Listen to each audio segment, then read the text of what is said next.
آج کی اس ویڈیو میں ایک بہت خاص مسئلہ ہم آپ کو سمجھانا چاہتے ہیں، کیونکہ ہمارے واٹس ایپ پر بار بار یہ سوال پوچھا گیا، لہذا ہم نے چاہا کہ اسی مسئلے پر بات کی جائے تاکہ آپ سب اس مسئلے سے اچھی طرح واقف ہو جائیں۔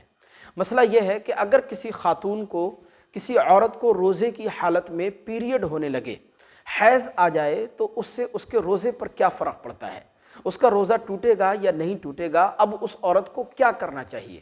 اور دوسری بات یہ کہ اگر اس کا روزہ واقعی ٹوٹے گا تو اس کے لیے شریعت مطہرہ کا کھانے پینے کے متعلق کیا حکم ہوگا، کہ وہ عورت کھا پی سکتی ہے یا نہیں، یا شام تک اس کو روزہ داروں کی طرح رہنا چاہیے؟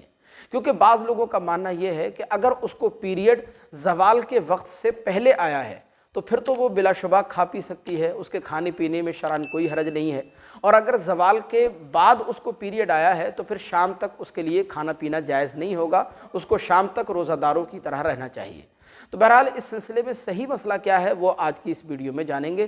ویڈیو کو آخر تک لازمی دیکھیے گا، چینل پر پہلی بار آئے ہیں تو سبسکرائب کر کے گھنٹی ضرور دبا لیجیے گا۔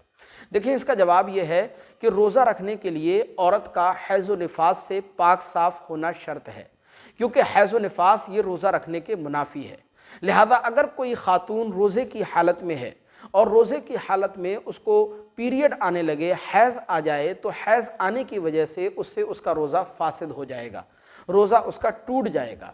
اب اس عورت کو اس روزے کی قضا کرنا لازم ہوگی، یعنی جب وہ عورت پاک صاف ہو جائے گی، غسل وغیرہ کر لے گی، تو اس روزے کی وہ قضا کرے گی۔ ہماری بہت ساری بہنوں کے اندر یہ غلط فہمی ہوتی ہے، وہ یہ سمجھتی ہیں کہ وہ روزہ ہم پر معاف ہے اور وہ قضا نہیں کرتی۔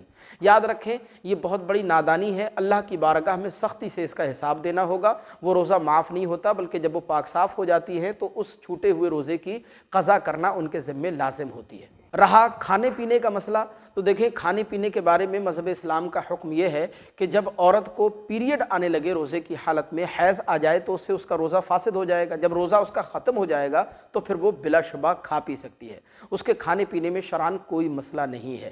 لیکن بعض لوگ یہ کہتے ہیں کہ صاحب اگر زوال کے وقت سے پہلے پیریڈ آیا تو پھر وہ کھا پی سکتی ہے، زوال کے بعد اگر پیریڈ آیا تو اس کے لیے کھانا پینا جائز نہیں ہے۔ تو ایسا بالکل بھی نہیں ہے، چاہے زوال کے وقت سے پہلے پیریڈ آئے یا زوال کے وقت سے بعد پیریڈ آئے، جب اس کا روزہ رہا ہی نہیں، اس کا روزہ فاسد ہو گیا، ختم ہو گیا، تو اس کے لیے کھانے پینے میں شرعاً کوئی مسئلہ نہیں، چاہے پیریڈ زوال سے پہلے آئے یا زوال کے بعد آئے۔ ہاں، اتنا ضرور ہے کہ ہماری ایسی بہنوں کو جن کو پیریڈ آنے کی وجہ سے جن کا روزہ فاسد ہو جاتا ہے، ان کے لیے کھانا پینا جائز تو ہے، لیکن ان کو اس بات کا خاص طور پر خیال رکھنا چاہیے کہ وہ کھانا پینا تنہائی میں کریں، اکیلے میں کریں، روزہ داروں کے سامنے نہ کریں، کیونکہ رمضان کے روزے رکھنا یہ بہت بڑے ثواب کا کام ہے۔ اسی طرح رمضان المبارک کا ادب و احترام کرنا یہ بھی بہت بڑی سعادت مندی اور ثواب کا کام ہے۔